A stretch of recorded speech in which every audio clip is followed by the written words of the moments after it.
ಕೈ ಬಿಡೇನು, ಕೈ ಬಿಡೇನು, ಆ ಮಾತು ಹೇಳಿದ ತಾ ಹೇಳಿದ ನಲ್ಲವೇ. ನಾ ಕೈ ಬಿಡೇನು, ನಾ ಕೈ ಬಿಡೇನು, ಆ ಮಾತು ಹೇಳಿದ ತಾ ಹೇಳಿದ ನಲ್ಲವೇ. ಯೇಸು ಕೈ ಬಿಡನು ದೈನಂದಿನ ಸತ್ಯವೇದ ಅಧ್ಯಯನಕ್ಕೆ ನಿಮ್ಮೆಲ್ಲರನ್ನು ಆಹ್ವಾನಿಸುತ್ತೇನೆ. ಆದಿಕಾಂಡ 30ನೇ ಅಧ್ಯಾಯ 25ರಿಂದ 30ನೇ ವಚನವನ್ನ ಇವತ್ತು ನಾವು ಧ್ಯಾನ ಮಾಡೋಣ. ಯಾಕೋಬನ ಇನ್ನೂ 6 ವರ್ಷ ಲಾಬಾನನ ಸೇವೆ ಮಾಡಿದರು. ಇದರ ಕುರಿತು ನಾವು ಸ್ವಲ್ಪ ವಿಷಯಗಳನ್ನ ನಾವು ಕಲಿಯತ್ಕೊಳ್ತೇವೆ. ಓದ್ಕೊಳ್ಳೋಣವಾ? ರಾಯೇಲಳು ಯೋಸೇಫನನ್ನ ಹೆತ್ತ ನಂತರ ಯಾಕೋಬನು ಲಾಬಾನನಿಗೆ, ನನಗೆ ಅಪ್ಪಣೆ ಕೊಡಬೇಕು, ನಾನು ನನ್ನ ದೇಶದಲ್ಲಿರುವ ಸ್ವಂತ ಊರಿಗೆ ಹೋಗಬೇಕು. ನಾನು ಸೇವೆ ಮಾಡಿ ಪಡ್ಕೊಂಡ ಹೆಂಡತಿಯರನ್ನು ನನ್ನ ಮಕ್ಕಳು ನನಗೊಪ್ಪಿಸು, ನಾನು ಹೋಗುತ್ತೇನೆ. ನಾನು ನಿನಗೆ ಮಾಡಿದಂಥ ಸೇವೆ ನಿನಗೆ ತಿಳಿದೇ ಅದೇ ಎಂದು ಹೇಳಲು ಲಾಬಾನನು ಅವನಿಗೆ, ನನ್ನ ಮೇಲೆ ದಯವಿಟ್ಟು ನನ್ನ ಬಳಿಯಲ್ಲೇ ಇರು, ಯೆಹೋವನು ನಿನ್ನ ನಿಮಿತ್ತ ನನ್ನನ್ನು ಅಭಿವೃದ್ಧಿಪಡಿಸಿದ್ದಾನೆಂದು ಚೆನ್ನಾಗಿ ತಿಳಿದಿದ್ದೇನೆ. ನಾನು ನಿನಗೆ ಏನು ಕೊಡಬೇಕು ಹೇಳು, ಕೊಡುತ್ತೇನೆ ಎಂದು ಹೇಳಿದನು. ಅದಕ್ಕೆ ಯಾಕೋಬನು, ನಾನು ನಿನಗೆ ಮಾಡಿದ ಸೇವೆಯನ್ನು, ನನ್ನ ವಶದಲ್ಲಿದ್ದ ನಿನ್ನ ಪಶುಗಳು ಅಭಿವೃದ್ಧಿಯಾದದನ್ನು ನೀನೇ ಬಲ್ಲೆ. ನಾನು ಬರುವುದಕ್ಕೆ ಮೊದಲು ನಿನಗಿದ್ದದ್ದು ಸ್ವಲ್ಪವೇ, ಈಗ ಬಹಳವಾಗಿ ಹೆಚ್ಚಾಯಿತು. ನಾನು ಕೈ ಹಾಕಿದ ಎಲ್ಲಾ ಕೆಲಸದಲ್ಲಿಯೂ ಯೆಹೋವನು ನಿನ್ನನ್ನು ಅಭಿವೃದ್ಧಿ ಪಡಿಸಿದ್ದಾನೆ. ಪ್ರಿಯ ದೇವರ ಮಕ್ಕಳೇ, ಇಲ್ಲಿ ಯಾಕೋಬ ಹೇಳುವಂಥದ್ದು, ಲಾಬಾನನು ಹೇಳುವಂಥ ಮಾತುಗಳನ್ನ ನಾವು ಗಮನಿಸೋಣ. ಇದು ಮುಖ್ಯವಾಗಿ ಎಂಪ್ಲಾಯರ್ ಮತ್ತು ಎಂಪ್ಲಾಯಿ, ಕೆಲಸ ಕೊಡೋವರು ಮತ್ತೆ ಕೆಲಸ ಮಾಡುವವರು, ಇವರಿಗೆ ಇಲ್ಲಿ ಕೆಲವು ಪಾಠಗಳನ್ನ ಕಲಿಯೋದಕ್ಕೆ ಸಾಧ್ಯವಾಗುತ್ತೆ. ಮುಖ್ಯವಾಗಿ ನೀವು ಕ್ರೈಸ್ತರಾಗಿ ಎಲ್ಲಾದರೂ ಕೆಲಸ ಮಾಡ್ತಾ ಇದ್ದೀರಾ, ಕಂಪ್ನಿಯಲ್ಲಿರ್ಬೋದು, ಅಂಗಡಿಯಲ್ಲಿರ್ಬೋದು, ಮನೆಯಲ್ಲಿರ್ಬೋದು, ಸೇವೆಗಳಲ್ಲಿರ್ಬೋದು, ನಿಮಗೆ ಎಂಪ್ಲಾಯರ್ ಇದ್ದಾರಾ, ನೀವು ಎಂಪ್ಲಾಯ್ ಆಗಿದ್ದೀರಾ, ನಿಮಗೆ ಒಂದು ಒಳ್ಳೆ ಸಂಬಳ ಇರಬೇಕಾ, ನೀವು ಇರುವಂಥ ಜಾಗದಲ್ಲಿ ಅಭಿವೃದ್ಧಿ ಆಗಬೇಕಾ, ನೀವೇನು ಮಾಡಬೇಕು ಅನ್ನೋದನ್ನ ಮೊದಲನೇದಾಗಿ ನಾವು ಕಲಿತೀವಿ. ಆಮೇಲೆ ಎಂಪ್ಲಾಯರ್ ವಿಷಯವನ್ನ ನಾವು ಮುಂದಿನ ಭಾಗದಲ್ಲಿ ನಾವು ಕಲಿತೇವೆ. ಈಗ ಎಂಪ್ಲಾಯಿ ಯಾರು? ಯಾಕೋಬ. ಅವರು ಕುಟುಂಬದ ಒಂದು ಮ್ಯಾಟರ್ ಇದ್ರೂ ಸಹ ಯಾಕೋಬ ಒಂದು ಎಂಪ್ಲಾಯಿ. ಆದರೆ ಯಾಕೋಬ ಏನ್ ಹೇಳ್ತಾನೆ, ನನ್ನ ತಂದೆ ಮನೆಗೆ ಹೋಗ್ಲೇಬೇಕು, ಅದು ದೇವ್ರ ಚಿತ್ತ, ಹೀಗಾಗಿ ನಾನು ಕೆಲಸ ಮಾಡಿದ್ದೀನಿ, ನಿನಗೆ ಸೇವೆ ಮಾಡಿದ್ದೀನಿ 20 ವರ್ಷ, ಹೀಗಾಗಿ ನಾನು ಹೋಗ್ಬೇಕು ಅಂತ ಹೇಳಿದಾಗ ಈ ಎಂಪ್ಲಾಯರ್ ಲಾಬಾನ ಏನ್ ಹೇಳ್ತಾನೆ, ದಯವಿಟ್ಟು ನಾನು ಬಿಟ್ಟು ಹೋಗ್ಬೇಡ. ಯಾಕೆ ನನ್ನನ್ನ ಬಿಟ್ಟು ಹೋಗ್ಬಾರ್ದು ಅಂತಂದ್ರೆ, ನಿನ್ನ ನಿಮಿತ್ತ ದೇವರು ನನ್ನನ್ನು ಆಶೀರ್ವಾದ ಮಾಡಿದ್ದಾರೆ ಅಂತ ಲಾಬಾನ ಹೇಳ್ತಾನೆ. ಹಾಗಾದ್ರೆ ಎಂಪ್ಲಾಯಿ ನೀನಾಗಿದೀಯಾ, ನೀನು ಮುಂದುವರಿತಾ ಇಲ್ಲ, ಮಾತ್ರವಲ್ಲದೆ ನೀನು ಒಂದು ನನಗೆ ಯಾವುದೇ ರೀತಿಯಲ್ಲೂ ಇಂಪ್ರೂವ್ಮೆಂಟ್ ಇಲ್ಲ ಅಂತ ನೀನು ಹೇಳ್ತಾ ಇದೀಯಾ. ಹಾಗಾದ್ರೆ ನಿನ್ನನ್ನೇ ನೀನು ಒಂದು ಪ್ರಶ್ನೆ ಕೇಳಬೇಕಾಗ್ತದೆ, ನಿನ್ನ ಎಂಪ್ಲಾಯರ್ಗೆ ನೀನು ಆಶೀರ್ವಾದವಾಗಿದೆಯಾ? ಅದು ಬಹಳ ಪ್ರಾಮುಖ್ಯ. ಕೆಲವರು ಮ್ಯಾನೇಜ್ಮೆಂಟ್ಗಳ ಬಗ್ಗೆ ತಪ್ಪು ಹೇಳೋರಾಗಿರ್ತಾರೆ, ಬಟ್ ಮ್ಯಾನೇಜ್ಮೆಂಟ್ಗಳ ಮೇಲೆ ತಪ್ಪು ಕೆಲವು ಸಲ ಇರ್ತದೆ, ಇಲ್ಲ ಅಂತ ನಾವು ಹೇಳಕ್ಕಾಗಲ್ಲ, ಯಾರೂ ಪರ್ಫೆಕ್ಟ್ ಇಲ್ಲ. ಆದರೆ ಇಲ್ಲಿ ಯಾಕೋಬನ ಒಂದು ಸೇವೆಯ ಕುರಿತು, ಅವನ ಸಂಬಳದ ಕುರಿತು, ಅವನ ದೇವರು ಹೇಗೆ ಆಶೀರ್ವಾದ ಮಾಡ್ತಾರೆ ಅಂತ ನಾವು ನೋಡುವಾಗ ಎಂಪ್ಲಾಯರ್ ಒಂದು ಒಳ್ಳೆ ಮಾತನ್ನು ಹೇಳ್ತಾನೆ. ಏನಂತ? ನಿನ್ನ ನಿಮಿತ್ತ ನಾನು ಆಶೀರ್ವದಿಸಲ್ಪಟ್ಟೆ. ದೇವರು ನಿಮ್ಮನ್ನ ಯಾವ ಕೆಲಸದಲ್ಲಿ, ಯಾವ ಸೇವೆಯಲ್ಲಿ ಎಲ್ಲಿ ಇಟ್ಟಿದಾರೋ ಪ್ರಿಯರೇ, ಅಲ್ಲಿ ಸಂಬಳ ನಿಮಗೆ ಸಿಗ್ತಾ ಇದ್ರೆ ನೀವು ಆ ಜಾಗದಲ್ಲಿ ಆ ಸೇವೆ, ಆ ಸಭೆ, ಆ ಕೆಲಸ, ಆ ಕಂಪನಿಯನ್ನ ಎಂಪ್ಲಾಯಿ ಆದ ನೀನು ಆಶೀರ್ವದಿಸಬೇಕು. ನೀನು ನಿನ್ನ ಸಂಪೂರ್ಣ ಶಕ್ತಿಯಿಂದ ಎಕ್ಸಲೆಂಟ್ ಆಗಿ ಪರಮ ಬುದ್ಧಿಯಿಂದ ನಿನ್ನ ದೇವರು ಎಲ್ಲಿಟ್ಟಿದ್ದಾರೋ ಆ ಕಂಪನಿ, ಆ ಅಂಗಡಿ, ಆ ಕೆಲಸ, ಆ ಹೋಟೆಲ್, ಆ ಸ್ಕೂಲು, ಆ ಕಾಲೇಜು, ನಂಗೆ ಗೊತ್ತಿಲ್ಲ ಎಲ್ಲಿ ದೇವರು ನೀಡಿಟ್ಟಿದ್ದಾರೆ, ಅದನ್ನ ನೀನು ಫೋಕಸ್ ಮಾಡಿ ಅದನ್ನ ಅಭಿವೃದ್ಧಿ ಪಡಿಸ್ಬೇಕಾದ್ರೆ ನಿನ್ನ ಕರ್ತವ್ಯ. ನಿಮ್ಮ ಎಂಪ್ಲಾಯರ್ ನಿಮ್ಮ ಬಗ್ಗೆ ಏನ್ ಹೇಳ್ತಾ ಇದ್ದಾರೆ ಅದು ಒಂದು. ನಾನು ಇಂಪ್ರೂವ್ ಆಗಬೇಕು, ನಾನು ಚೆನ್ನಾಗಿರಬೇಕು, ನನಗೆಲ್ಲ ಒಳ್ಳೇದಾಗಬೇಕು ಅಂದರೆ ನಿನ್ನ ಎಂಪ್ಲಾಯರ್ ನಿನ್ನ ಬಗ್ಗೆ ಏನು ಹೇಳ್ತಾ ಇದ್ದಾನೆ, ನಿನ್ನ ಟೈಮ್ ಬಗ್ಗೆ, ನೀನು ಮಾಡೋಂಥ ಕೆಲಸದ ಬಗ್ಗೆ, ನಿನ್ನ ಒಂದು ಕ್ವಾಲಿಟಿ ಬಗ್ಗೆ ನಿನ್ನ ಎಂಪ್ಲಾಯರ್ ಹೇಳ್ಬೇಕು. ಇಲ್ಲಿ ಯಾಕೋಬನ ಬಗ್ಗೆ ಅವನು ಹೇಳ್ತಾನೆ. ಒಂದು. ಎರಡನೇದಾಗಿ ಲಾಭನ ಅವನಿಗೆ ನಾನು ನಿನಗೆ ಏನು ಕೊಡಬೇಕು, ನನ್ನ ಬಿಟ್ಟು ಹೋಗ್ಬೇಡ ಅಂತ ಎರಡನೇದಾಗಿ ಹೇಳ್ತಾನೆ. ನೋಡಿ, ಆ ಥರ ಇರ್ಬೇಕು ಎಂಪ್ಲಾಯರ್. ಸರಿ ನೀನು ಹೋಗ್ತೆ ಅಂದರೆ ಸರಿಯಪ್ಪ ನೀನು ಹೋಗೋದೇ ಒಳ್ಳೇದು ಅಂತ ನಿಮ್ಮ ಎಂಪ್ಲಾಯರ್ ಹೇಳಬಾರ್ದು, ನೀನು ನನ್ನ ಬಿಟ್ಟು ಹೋಗ್ಬೇಡ. ಆ ರೀತಿ ಎಂಪ್ಲಾಯರನ್ನ ಕೈಯಲ್ಲಿ ಇಟ್ಕೊಳ್ಬೇಕು. ಕೈಯಲ್ಲಿ ಇಟ್ಕೊಳ್ಳೋದು ಅಂದರೆ ಸುಮ್ಮನೆ ಏನೋ ಲಂಚ ಕೊಟ್ಟಲ್ಲ. ನೀವು ಒಳ್ಳೆ ಕೆಲಸ ಮಾಡಿ, ನಿಮ್ಮ ದೇವರು ಯಾವ ಕಂಪನಿಯಲ್ಲಿ, ಯಾವ ಕೆಲಸದಲ್ಲಿ, ಯಾವ ಮನೆಯಲ್ಲಿ, ಯಾವ ಸಭೆಯಲ್ಲಿ, ಯಾವ ಸೇವೆ, ಯಾವ ಆರ್ಗನೈಸೇಷನಲ್ಲಿ ಇಟ್ಟಿದ್ದಾರೋ ಅಲ್ಲಿ ನೀವು ಪೂರ್ಣ ಹೃದಯದಿಂದ ನೀವು ಮಾಡುವಾಗ ಅವ್ರು ಹೇಳ್ಬೇಕು, ನೀವು ನನ್ನನ್ನು ಬಿಟ್ಟು ಹೋಗ್ಬಾರ್ದು. ನನಗೆ ಇನ್ನೂ ಜ್ಞಾಪಕ ಇದೆ, ಸುಮಾರು 15 ಹಸುಗಳನ್ನು ನಾನು ನೋಡ್ಕೊಳ್ಬೇಕಾಯಿತು.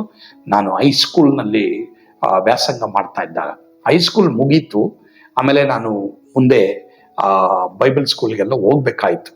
ಆ ಟೈಮ್ನಲ್ಲಿ ಈ 15 ಹಸು ಹಾಲಗಳನ್ನ ಕರೆಯೋಕ್ಕೆ ಮಾತ್ರವಲ್ಲದೆ ಅವುಗಳಿಗೆ ಮೇವು ಹಾಕ್ಲಿಕ್ಕೆ, ಅವುಗಳಿಗೆ ಹುಲ್ಲನ್ನು ಕಡಿದು ತರಲಿಕ್ಕೆ ಈ ಜವಾಬ್ದಾರಿಕೆ ನನಗೆ ಕೊಟ್ಟಿದ್ರು. ಆದರೆ ಈಗ ನಾನು ಹೋಗ್ಬೇಕು ನನ್ನ ಮುಂದಿನ ವ್ಯಾಸಂಗಕ್ಕೆ. ಆ ಟೈಮ್ನಲ್ಲಿ ನನ್ನನ್ನು ನೋಡ್ಕೊಳ್ತಾ ಇದ್ದಂಥವ್ರು ಒಂದು ಮಾತು ಹೇಳಿದ್ರು, ದಯವಿಟ್ಟು ಹೋಗ್ಬೇಡ, ನೀನು ಇದ್ದಿದ್ರಿಂದನೇ ನಮಗೆ ಹೆಚ್ಚು ಇಲ್ಲಿ ಹಾಲು ಹಸುಗಳಿಂದ ದೊರಕ್ತಾ ಇದೆ, ಅದನ್ನ ನಾವು ಮಾರಿ ಎಷ್ಟೋ ನಾವು ಇಂಪ್ರೂವ್ ಆಗಿದ್ವಿ, ದಯವಿಟ್ಟು ಹೋಗ್ಬೇಡ ಅಂತ ನನ್ನನ್ನು ಕೇಳ್ಕೊಳ್ಳುವಷ್ಟು ಕೆಲಸ ನಾನು ಮಾಡಿದೆ. ಪ್ರಿಯರೇ, ಆ ರೀತಿ ನಾವಿರ್ಬೇಕು. ನಮ್ಮ ದೇವರು ಎಲ್ಲಿಟ್ಟಿದ್ದಾರೋ ಆ ಸ್ಥಳದಲ್ಲಿ ಆ ಸ್ಥಳವನ್ನ, ಆ ಕಂಪನಿಯನ್ನ ನಾವು ಇಂಪ್ರೂವ್ ಮಾಡಬೇಕು. ಸರಿ, ಈಗ ಎಂಪ್ಲಾಯಿ ಒಂದು ಮಾತು ಹೇಳ್ತಾ ಇದ್ದಾನೆ. ಎಂಪ್ಲಾಯರ್ ಹೇಳೋದು ಒಂದು, ಆದ್ರೆ ಈಗ ಎಂಪ್ಲಾಯಿ ಆದಂತ ಯಾಕೋಬನೇ ಏನ್ ಹೇಳ್ತಾ ಇದ್ದಾನೆ ಅಂದ್ರೆ, ನೋಡಪ್ಪ, ನಾನು ನಿನಗೆ ಮಾಡಿದಂತ ಸೇವೆ, ನನ್ನ ವಶದಲ್ಲಿದ್ದ ನಿನ್ನ ಪಶುಗಳು ಅಭಿವೃದ್ಧಿಯಾದದನ್ನು ನೀನು ಬಲ್ಲೆ. ನಮ್ಮನ್ನ ದೇವರು ಇಂಪ್ರೂವ್ ಮಾಡಬೇಕಾದ್ರೆ ಬೇರೆಯವರ ವಸ್ತುವನ್ನ ನಮ್ಮ ಕೈ ಕೊಟ್ಟು ನೋಡ್ತಾರೆ. ಸರಿ, ನಾನು ನಿಮ್ಮನ್ನೆಲ್ಲ ಒಂದು ಪ್ರಶ್ನೆ ಕೇಳ್ತೀನಿ. ನೀವು ಯಾವ ಕಂಪ್ನಿಯಲ್ಲಿ ಕೆಲಸ ಮಾಡ್ತಾ ಇದ್ದೀರೋ, ಯಾವ ಒಂದು ಸೇವೆಯಲ್ಲಿ ಕೆಲಸ ಮಾಡ್ತಾ ಇದ್ದೀರೋ, ಯಾವ ಮನೇಲಿ ಕೆಲಸ ಮಾಡ್ತಾ ಇದ್ದೀರೋ, ನಿಮ್ಮನೆ ಪಾತ್ರೆ ನೋಡ್ಕೊಂಡಾಗೆ ಆ ಮನೆ ಪಾತ್ರೆ ನೋಡ್ಕೊಳ್ತೀರಾ? ನಿಮ್ಮ ಗಾಡಿ ನೋಡ್ದಂಗೆ ಅವ್ರ ಗಾಡಿ ನೋಡ್ಕೊಳ್ತೀರಾ? ನಿಮ್ಮ ಕಂಪ್ಯೂಟರ್ಗಳನ್ನ ನೋಡ್ದಂಗೆ ಅವ್ರ ಕಂಪ್ಯೂಟರ್ಗಳನ್ನ ನೋಡ್ಕೊಳ್ತಾ ಇದ್ದೀರಾ? ನಿಮ್ಮ ವಸ್ತುಗಳನ್ನ ನೋಡ್ಕೊಂಡಾಗೆ ಅವರ ವಸ್ತುಗಳನ್ನ ನೋಡ್ಕೊಳ್ತಾ ಇದ್ದೀರಾ? ಎಲ್ರೂ ಗಮನ ಇಡಿ. ನಮ್ಮದನ್ನ ದೇವ್ರು ನಮಗ್ ಕೊಡ್ಬೇಕಾದ್ರೆ ಬೇರೆಯವ್ರದನ್ನ ನಮ್ಮ ವಶದಲ್ಲಿ ದೇವ್ರು ಇಟ್ಟಿರ್ತಾರಲ್ಲ, ಅದನ್ನ ನಾವ್ ಹೆಂಗ್ ನೋಡ್ಕೊಳ್ತೀವಿ ಅನ್ನೋದು ಬಹಳ ಪ್ರಾಮುಖ್ಯ. ನಿನ್ನ ಗಾಡಿ ನೀನು ಎಷ್ಟು ಕೇರ್ಫುಲ್ ಆಗಿ ಓಡಿಸ್ತೀಯಾ, ನಿನ್ನ ದೇವ್ರು ಯಾವ ಕೆಲಸದಲ್ಲಿ ಹಿಡಿದಾರೆ ಆ ಗಾಡಿನ ಯಾವ ರೀತಿ ಓಡಿಸ್ತೀಯಾ? ಯಾಕೆ ಇಂಪ್ರೂವ್ ಆಗಿಲ್ಲ? ಗುಣಗಾಡಿ ಪ್ರಯೋಜನ ಇಲ್ಲ. ಇಲ್ಲಿ ತತ್ವ ಇದೆ, ಡಿವೈನ್ ಪ್ರಿನ್ಸಿಪಲ್ ಇದೆ, ಅದನ್ನು ಕೈಗೊಂಡು ನಾವು ನಡಿಬೇಕು. ಮಾತ್ರವಲ್ಲದೆ ನಾನು ಬಂದಾಗ ನಿನಗೆ ಮೊದಲು ಇದ್ದು ಸ್ವಲ್ಪ, ಆದ್ರೆ ಈಗ ನೀನು ಹೆಚ್ಚಾಯ್ತು. ಆ ರೀತಿ ಇರಬೇಕು. ಪ್ರಿಯರೇ, ನಿಮ್ಮ ದೇವರು ಎಲ್ಲಿಟ್ಟಿದ್ದಾರೋ ಆ ಸ್ಥಳವನ್ನ, ಆ ಕಂಪನಿಯನ್ನ, ಆ ಕೆಲಸವನ್ನ, ಆ ಸ್ಕೂಲು ಕಾಲೇಜನ್ನ, ಆಸ್ಪತ್ರೆಯನ್ನ ಉದ್ಧಾರ ಮಾಡ್ರಿ, ಆ ಸೇವೆಯನ್ನ ಉದ್ಧಾರ ಮಾಡಿ. ಮಾತ್ರವಲ್ಲದೆ ನಾನು ಕೈ ಹಾಕಿದ ಎಲ್ಲಾ ಕೆಲಸದಲ್ಲಿಯೂ ದೇವರು ನಿನ್ನನ್ನು ಅಭಿವೃದ್ಧಿ ಪಡಿಸ, ನನ್ನನ್ನು ಅಂತ ಹೇಳಿಲ್ಲ ಅವನು, ನಿನ್ನನ್ನು. ಹಾಗಾದ್ರೆ ದೇವರು ನಿಮ್ಮನ್ನ ಯಾವ ಕೆಲಸದಲ್ಲಿ ಇಟ್ಟಿದ್ದಾರೋ, ಎಲ್ಲಿಟ್ಟಿದ್ದಾರೋ, ಅಲ್ಲಿ ಎಲ್ಲಿ ಸಂಬಳ ಕೊಡ್ತಾ ಇದ್ದಾರೋ, ಇಷ್ಟೆಲ್ಲ ಕಾರ್ಯಗಳನ್ನ ನೀವು ಮಾಡಬೇಕು, ಅದನ್ನ ಅಭಿವೃದ್ಧಿ ಪಡಿಸ್ಬೇಕು. ಆಮೇಲೆ ನಿಮ್ಮ ಸಂಬಳ ಕೇಳ್ರಿ, ಕೊಡಲಾಗುತ್ತೆ. ಇಲ್ಲದೆ ಹೋದ್ರೆ ದೇವರು ಕೊಡಕ್ಕಾಗಲ್ಲ, ಅವ್ರ ಕೈನಲ್ಲಿ ಕೊಡಿಸೋದು ಇಲ್ಲ ದೇವರು. ಯಾಕಂತಂದ್ರೆ ನೀವು ಇಷ್ಟು ದೈವಿಕ ತತ್ವಗಳನ್ನ ಕೈಗೊಂಡು ನಡೀರಿಲ್ಲ. ಹೀಗಾಗಿ ಪ್ರಿಯ ದೇವರ ಮಕ್ಕಳೇ, ಇದನ್ನ ದಯವಿಟ್ಟು ನೀವು ಪ್ರಾರ್ಥನೆ ಮಾಡಿ ಕೈಗೊಂಡು ನಡೀರಿ. ಇಲ್ಲಿವರೆಗೂ ಮಾಡಿಲ್ವಾ? ಇನ್ಮೇಲಾದ್ರೂ ಕೈಗೊಂಡು ನಡೀರಿ. ಎಂಪ್ಲಾಯಿ ಆಗಿ ನಿಮ್ಮನ್ನ ಎಲ್ಲಿ ಎಂಪ್ಲಾಯ್ಮೆಂಟ್ಗೆ ದೇವರು ಇಟ್ಟಿದ್ದಾರೋ ಆ ಜಾಗದಲ್ಲಿ ನೀವು ಕ್ರೈಸ್ತರು ಇಂಪ್ರೂವ್ ಮಾಡ್ರಿ. ದೇವರು ನಿಮ್ಮನ್ನು ಸಹ ಇಂಪ್ರೂವ್ ಮಾಡ್ತಾರೆ. ಕರ್ತನು ನಿಮ್ಮನ್ನು ಆಶೀರ್ವದಿಸಲಿ. ಆಮೇಲೆ ಪ್ರಾರ್ಥಿಸೋಣವಾ? ನಮ್ಮನ್ನು ಬಹಳವಾಗಿ ಪ್ರೀತಿ ಮಾಡಿದಂತ ನಮ್ಮ ಸ್ವರ್ಗೀಯ ತಂದೆ ಆದವರೇ, ನಿಮಗೆ ಸ್ತೋತ್ರ. ಅನೇಕರು ಇವತ್ತು ನನಗೆ ಸಂಬಳ ಇಲ್ಲ, ಸಂಬಳ ಹೆಚ್ಚಾಗಿಲ್ಲ, ನನಗೆ ಪ್ರಮೋಷನ್ ಇಲ್ಲ, ಇದಕ್ಕೆಲ್ಲ ಕಾರಣ ಎಂಪ್ಲಾಯಿಗಳು ಮಾಡಬೇಕಾದದ್ದು ಏನು ಎಂಬುದಾಗಿ ನಮಗೆ ನಿನ್ನ ವಾಕ್ಯದ ಮೂಲಕವಾಗಿ ತಿಳಿಸಿದೀಯಾ ಅಪ್ಪ. ಎಂಪ್ಲಾಯಿಗಳಾದ ದೇವರೇ, ನಾವು ಒಬ್ಬೊಬ್ಬರು ತಂದೆ ಆದ ದೇವರೇ, ನಿನಗೆ ಮೆಚ್ಚುಗೆ ಆದ ರೀತಿಯಲ್ಲಿ, ಎಂಪ್ಲಾಯರ್ಗೆ ಮೆಚ್ಚುಗೆ ಆದ ರೀತಿಯಲ್ಲಿ ನಡೆಯುವ ಹಾಗೆ ನಮ್ಮನ್ನು ಎಲ್ಲಿಟ್ಟಿದೆಯೋ ಅದನ್ನು ಅಭಿವೃದ್ಧಿ ಪಡಿಸುವಾಗ ನಮ್ಗೆ ಕೃಪೆ ಕೊಡು. ಆ ರೀತಿಯಲ್ಲಿ ಮಾಡ್ತೀವಿ, ಅದಕ್ಕಾಗಿ ಸ್ತೋತ್ರ.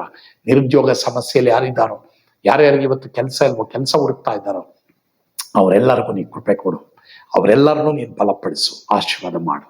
ಅವರಿಗೆ ಕೆಲಸ ಸಿಗುವಾಗ ನೀನು ಕೃಪೆ ಕೊಡಪ್ಪ. ಒಳ್ಳೆ ಎಜುಕೇಶನ್ ಇದೆ, ಕೆಲಸ ಸಿಗ್ತಾ ಇಲ್ಲ, ಅವರಿಗೆ ಕೆಲಸ ಕೊಡು. ಆ ರೀತಿ ನೀವು ಮಾಡ್ತಿರೋದಕ್ಕಾಗಿ ಸ್ತೋತ್ರ. ಇಂಟರ್ವ್ಯೂನಲ್ಲಿ ಪಾಸ್ ಆಗುವಾಗ ಕೃಪೆ ಕೊಡು.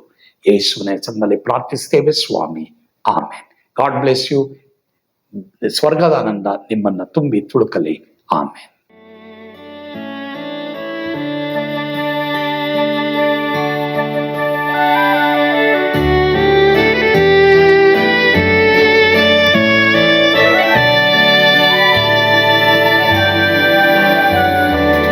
ಓ ಎಂತ ಅದ್ಭುತವಾದ ದಿನ, ನಾನೆಂದಿಗೂ ಮರೆಯೇನು. ಪಾಪಂಧಕಾರದೊಳ್ ಅಲೆದೇನ, ರಕ್ಷಕನ ಕಂಡೇನು. ಕೋಮಲ ಕರುಣೆಯುಳ್ಳ ಯೇಸು ಎನ್ ಕೊರತೆ ನೀಗಿದ. ಕತ್ತಲೆ ಹೋಯಿತು, ಜ್ಯೋತಿಯು ಮೂಡಿತು, ನಾನೀಗ ಧನ್ಯನಾದೆ. ಸ್ವರ್ಗದ ನಂದ ಎನ್ನಾತ್ಮ ತುಂಬಿತು. ಶಿಲುಬೆನಾಥ ಎನ್ ಸ್ವಸ್ಥ ಕೈದನು. ಎನ್ ಪಾಪ ತೋಳೆದ, ಈರುಳ ದಿನಕ್ಕೆ ತಿರುಗಿದ. ಸ್ವರ್ಗದ ನಂದ ಎನ್ನಾತ್ಮ ತುಂಬಿತು.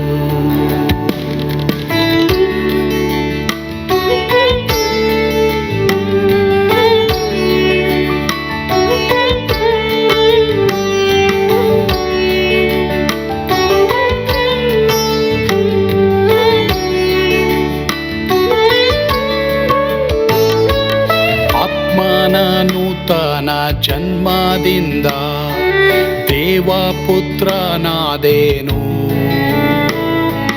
ನೀತಿ ನಿರ್ಣಯವ ಹೊಂದಿದೇನು, ಭಾಗ್ಯವಂತನಾದೇನು. ಪಾಪಾತ್ಮನಾಗಿ ನಾ ಬಂದಾಗಲೇ ಆಶೀರ್ವಾದ ಸಿಕ್ಕಿತು. ಕೃಪೆಯ ಮೂಲವೇ ರಕ್ಷಣೆ ಹೊಂದಿದೆ, ಸುನಾಮ ಕೊಂಡಾಡುವೆ. ಸ್ವರ್ಗದ ನಂದ ಎನ್ನಾತ್ಮ ತುಂಬಿತು. ಶಿಲುಬೆನಾಥ ಎನ್ ಸ್ವಸ್ಥ ಕೈದನು. ಎನ್ ಪಾಪ ತೋಳೆದ, ಈರುಳ ದಿನಕ್ಕೆ ತಿರುಗಿದ. ಸ್ವರ್ಗದ ನಂದ ಎನ್ನಾತ್ಮ ತುಂಬಿತು.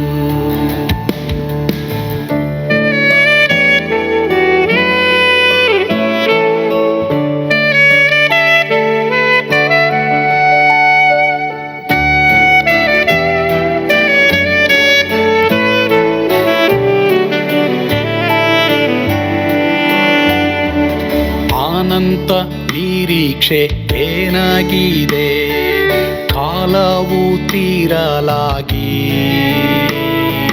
ಸ್ವರ್ಗದ ಭವ್ಯ ಬಿಡಾರದಲ್ಲಿ ನಿತ್ಯವಾಗಿ ಇರುವೆ. ಶಿಲುಬೆ ನನಗೆ ಆಶ್ರಯವೇ, ನಂಬಿಕೆಗಾಧಾರವೇ. ನಿತ್ಯ ಐಶ್ವರ್ಯವ ದಿವ್ಯಾಶೀರ್ವಾದವ ಕರ್ತ ಇವನೇ ನಗೆ. ಸ್ವರ್ಗದ ನಂದ ಎನ್ನಾತ್ಮ ತುಂಬಿತು. ಶಿಲುಬೆನಾಥ ಎನ್ ಸ್ವಸ್ಥ ಕೈದನು. ಎನ್ ಪಾಪ ತೋಳೆದ, ಈರುಳ ದಿನಕ್ಕೆ ತಿರುಗಿದ.